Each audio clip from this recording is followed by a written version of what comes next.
do want to bring one piece up because when we talk parasites, what is the drug that everybody's talking about using right now naturally for cancer?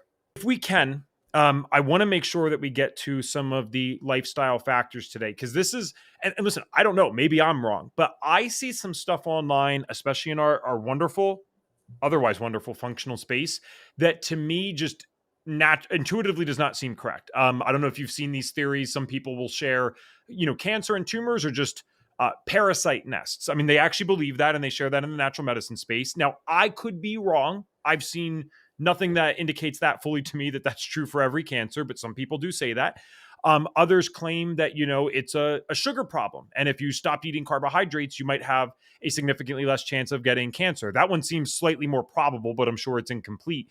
So with all the lifestyle stuff that's shared out there, I mean, I again could be wrong, but I'm assuming you don't believe that all cancers are just these parasitic nests that lead to tumors somehow. And if you treated parasites somehow, you wouldn't have cancer. I'm open to being humbled. I'm also assuming that you don't believe that if you just stopped eating sugar and did anything else that you want in your life, that you'll never get cancer and stuff. But please, tell me what you think. So let's touch on a couple things. I do want to bring one piece up because when we talk parasites, what is the drug that everybody's talking about using right now naturally for cancer? Ivermectin. Of course. Yeah. And combined with mebendazole or febendazole. So, and they are antiparasitics.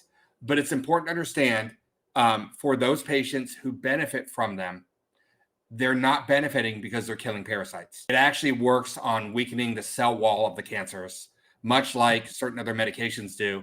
And the mechanism has everything to do with a structural deficiency in the cancer, breaking down that cell wall, again, working to kill the cancer versus dealing with any infection at all. So a lot of people, I mean, I see this every day. It's kind of the bane of my existence right now. Patients reach out to me and like, yeah, I've been on ivermectin for 3 months. I get it online. What dose are you using? You're taking it every day. Like, let's slow down. Let's actually talk, because now we're dealing with potential damage from a patient who's been doing that on their own without realizing. If I do use ivermectin in my clinic, it's typically a really high dose. It's typically 3 days a week. It's typically for 4 weeks, then I cycle off of it. It's a very specific protocol based on the individual needs of that patient, but it is not, something that, you can take ongoing long-term. So there are these meds that are out there that are compounded, like the ivermectins of the world, right? That are used off-label that do have real potential help when either we're using them with the traditional or we're going an alternative pace.